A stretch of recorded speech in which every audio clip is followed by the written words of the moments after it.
Welcome to Crazy Enough to Win. I'm your host, John Grubbs. Welcome to the podcast. So today we have a topic that I think you will find, well, not only interesting, but just a little bit different approach to leadership. And the topic is called Impact Players from Impact Coaches. How do we get impact players on our team? And I'm going to give you a methodology. Don't miss the ending, because you will find this fascinating as a way to find those players who truly make an impact in your organization. They truly move the needle for your team. They truly help you find the success that you want in your organization. Because I, at my very core, believe the team with the best talent, the team with impact players, win most often. You may not get every win, but boy, you're going to stack some wins in the win column if you surround yourself with the right team, including impact players. So I watched a documentary about Nolan Ryan called Facing Nolan. And in case you don't recognize the name, Nolan Ryan is the only pitcher in American League or National League history with at least 5,000 strikeouts. He was a right-handed pitcher who consistently threw pitches clocked above 100 miles an hour. And if you're listening in another country, that's 161 kilometers per hour with a baseball. And he maintained this velocity throughout his pitching career. He was also known to throw a devastating 12-6 curveball at exceptional speed for a breaking ball. And Ryan is the all-time leader in no-hitters with 7. He is 3 more than any other pitcher who's ever played the game of baseball. I don't know that we will see anyone eclipse those records in our lifetime. And here's the big did you know. Did you know his career almost did not happen? That's correct. He nearly quit baseball at the beginning of his career due to a lack of control. He simply could not throw enough strikes. 2 things happened to save the game in his life. First, his wife Ruth encouraged him to just try a little longer. Just keep going a little longer. Isn't that a most precious message in life? How many times do people get almost to the success that they desire and they quit? Just keep going a little longer. So powerful. And he also met a gentleman named Tom Morgan, a pitching coach. Now I want you to listen to this quote from Nolan Ryan. I tended to open up like a swinging door on my front side too early. Tom Morgan identified the problem and had an unusual method of solving it. He would stand at the exact spot where my landing leg hit the end of my delivery, and I couldn't open up without hitting him. He basically functioned as a block or a barricade, a very effective way to force me to stay closed. What a quote. What an acknowledgement for Tom Morgan. So a career that almost didn't happen is a fantastic story. But people, the lesson is much broader and deeper than a baseball story. You're going to get much more than baseball out of this, even though those who know me know I love the game. The value in this podcast, the value in this episode, is those making an impact for an organization, or more amazingly, an individual. Listen to this quote from Nolan Ryan's Baseball Hall of Fame speech. So this is what he gave when he was inducted into the Baseball Hall of Fame. And this is one excerpt from that speech. Also, when I went to the Angels, Tom Morgan was the pitching coach. And Tom Morgan took Nolan Ryan on as a special project. I really appreciated the effort that Tom gave me and the fact that he wasn't going to allow me to stumble and fall. If Tom were here today, I would walk up to him and tell him that was one of the best things that ever happened to me.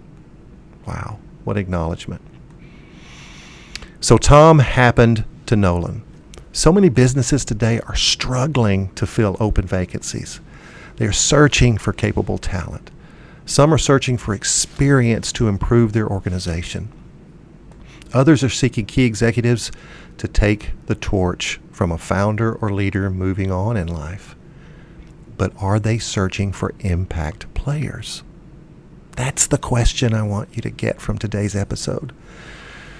Now, Liz Wiseman wrote a book called Impact Players, and she said impact players make a significant contribution individually, but also have an enormously positive effort on the entire team. There's also their mental game, how they view their role, work with their managers, and deal with adversity and ambiguity, and how willing they are to improve. What a great quote. She states that these people are different, and the fundamental difference between contributors and impact players is how they respond to ambiguity and uncertainty and the everyday struggles in the workplace, like problems without clear owners, unclear roles, unforeseen obstacles, moving targets, and unrealistic workloads. Now back to Nolan. Nolan didn't start as an impact player, yet he finished as a legend in the game of baseball. Was this just blind luck? Or can we, as business leaders, mine some strategy from the story? As business leaders, relying on luck is sketchy yet very common. Too many people just rely on luck. Most companies hire mediocre talent and hope to develop these people into adequate employees. And I encourage you to change the practice of hiring people and relying on hopium. Hopium is the drug, hopium, that they will work out positively for your organization. Instead, I'm asking you to focus on potential and coaching. Hire people with some potential and surround them with impact coaches like Tom Morgan. Instead of promoting people with experience to supervisors or managers, identify people with coaching talent for leadership positions. It's time to stop promoting people with individual solid contributor skills. You can be good at your job and terrible as a manager. And according to CAW Business School, look for the following traits when filling leadership positions. Number one, I'm going to give you 5, but I want you to have all 5. Number 1, when you're looking to fill leadership positions, look for people who master the art of active listening. Active listening skills are critical to being a good coach because the success of the coaching relationship gets built on how well you communicate with each other. Mentors who know how to listen actively will not simply sit back and listen to what someone has to say. They will go the extra mile to ensure their mentees realize they're being heard. Sometimes people just want to know they're being heard. And active listeners will sit up straight, take notes, and ask open questions that push discussion. Repeat what they've listened to clarify their understanding, and provide verbal gestures to show they're following what you are saying. That's number 1. Master the art of active listening. Number 2, when you're filling leadership positions, look for these 5.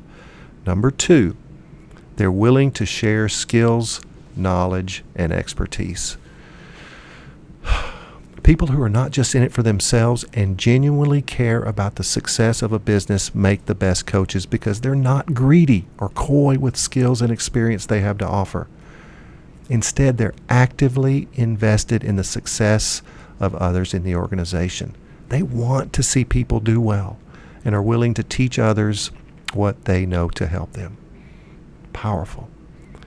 Number 3, if you're going to promote people, look for these 5. Number 3, they act as a positive role model.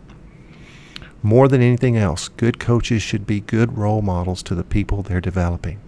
And the best coaches are people who take pride in what they do, want to grow, and genuinely care about their careers, as they are more likely to want to make the most of their mentoring program. Moreover, because they carry high expectations for themselves, they will bring high standards into the coaching relationship and push for ambitious goals in their mentees too. Wow. You got to walk the talk. You got to model the behavior you want. Number 4 of 5, they focus on helping others to problem solve. Good mentors understand the value of practical guidance and feedback in helping someone to think about and solve personal and professional problems constructively, which is what mentoring is all about.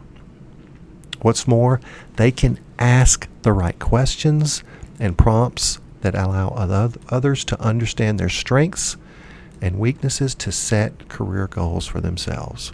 They help others solve problems. And then number 5, this is my favorite. They value ongoing learning and growth.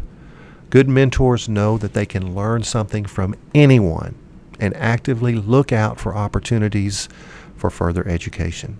They understand that they have just as much to gain from coaching as the person they are coaching, and the relationship can expose them to new ideas and ways of thinking that will aid in their personal and professional growth. So I'm asking you, when it's time to promote someone, promote people who listen. Hire people who listen. Hire people who share. Use behavioral interviewing techniques to find out how have you shared your knowledge and talent and skills with others in your career. Hire and promote people who model the desired behavior you want. Promote people who help others solve problems. And most of all, hire and promote people who learn continuously. If they do not meet at least 4 of this 5 criteria, they will not become an impact coach for your organization. You want all 5, but my litmus test is they must meet at least 4 of the 5. And the fastest way to discover impact players is to surround them with impact coachings. Those coaches can surface the best people on your team, the people with potential unrealized. And to be more aggressive, let's get real for a moment. If you want to really have the best team, assess your current supervisors and managers with the same 5 tools. Make an honest assessment of your leadership team using the same criteria. And here's the hard part. Once you do this, once this gets done, you change the people or you change the people. An impact player will likely emerge once surrounded by people with these 5 characteristics. The unrealized talent may be hidden or suppressed on your team right now. You may have a Nolan Ryan type person and not know you do. Okay, so we've covered the what to do so far. Now we will cover the why you should take these steps with your team. And I'm going to go back to the late Steve Jobs of Apple. And during the Lost interview filmed in 1995, while Jobs was still away from Apple, explaining his thinking, Steve used automobiles as an example. He observed that the difference today between a mediocre and the best cars, well, it's not huge. However, in software, the difference between a mediocre and an excellent person can be massive. Even 100 to 1 in value, he said. So if that's true, he asked, why would you ever put up with B players? This is on the A, B, and C scale. Why would you put up with mediocre players if the true potential could be 100 to 1 in value? And in his words, A players can positively impact a team by multiples of value. And Jobs also used another example. If you were leading a 10-person startup, brand new business, you got 10 people on the team, why would you allow a handful of B players? If just 3 of the 10 were mediocre, that could wreck your company, he said. It's difficult to hide mediocre people in small organizations, yet we commonly tolerate them in larger organizations. You likely have some impact players on your team. You probably do right now. People with high potential. People who just, given the right amount of coaching, could achieve high levels of output, high levels of performance, high levels of success. But without impact coaches, you may never know or benefit from their talent. They may be there right now like unmined value in your organization. The unrealized potential in your company may be the difference between failure, mediocre performance, or skyrocketing success. And folks, unrealized potential, my friends, is a tragedy. Suppose the California Angels did not have a Tom Morgan on the payroll as pitching coach. In that case, Nolan Ryan may have been just another player who left the game of baseball early and never realized his true potential as an impact player. Coaches make a difference. Good coaches can make all the difference in the world for your business. Look for those impact coaches, promote them into leadership positions, insist that they look for and continually look to mine talent in your organizations. You know, I'm not a fan of hiring for experience. You know, this preoccupation with 3 to 5 years experience, well, I think it's a shortcut. I think it's a way for us to be lazy. You hire 3 to 5 years of experience in the hopes that you don't have to train them, that they come ready out of the box. And some do. And there are some jobs where experience is absolute. If you're going to do surgery, I would hope you had some experience. If you were going to fly a passenger jet, I would hope you have some experience. There are some exceptions. But in the most cases, I think we're too preoccupied with 3 to 5 years experience because we're too lazy to put the infrastructure in place to mine the potential that is already on a team. I said it. Most companies are absolutely too lazy and unprepared to mine the potential talent that is already on the team. And they don't have the mechanism by which they can truly find impact players that make their lives better. Now, this podcast is for people crazy enough to win. If you want to learn more about me, if you're a first-time listener to this podcast, you can learn more about me at www.johngrubbs.com. That is JOHNGRUBBS.com. There's a lot of free information on my website. I actually give away a free book. Yes, if you'll go to johngrubbs.com, you can download one of my leadership books for free. And people say, John, why do you give your book away? Why do you give a book that sells for $20 on Amazon away every time you speak? Well, here's my answer. You know, you're giving me the most precious gift one human can give another, and that is your time. So in exchange for your time, when I speak, I offer that book to people for free. You can download it as a PDF file, or you can download it as a Mobi file if you read your books on Kindle. This podcast is for people crazy enough to go against the grain. This podcast is for people crazy enough to do things just a little bit differently. This podcast is for people crazy enough to look for impact coaches in order to mine impact players already on their payroll. You know, I'm honored that this podcast has been downloaded all over the world. We have fans in most countries. It's something that just humbles me as a purveyor of information, as someone who likes to share information in the world. And every one of you are so appreciated. The fact that you take the time to follow me is humbling. But just remember, this podcast is not for the average. This podcast is not for the common.